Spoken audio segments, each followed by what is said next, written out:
أعوذ بالله من الشيطان الرجيم சபிக்கப்பட்ட ஷைத்தானை விட்டு அல்லாஹ்விடம் நான் பாதுகாப்பு தேடுகின்றேன்.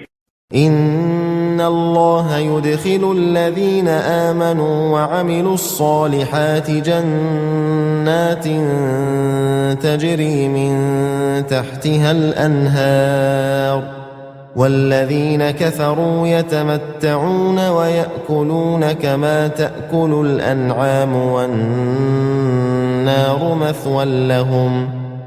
இறை நம்பிக்கை கொண்டு நற்செயல்கள் புரிவோரை சின்னமாக அல்லாஹ் சுவனங்களில் புகுத்துவான். அவற்றின் கீழே ஆறுகள் ஓடிக்கொண்டிருக்கும். மேலும் நிராகரிப்பாளர்கள் உலகில் சில நாள் வாழ்வின் சுவையை அனுபவித்துக் கொண்டிருக்கின்றார்கள். கால்நடைகளைப் போன்று உண்டு பருகிக் கொண்டிருக்கின்றார்கள்.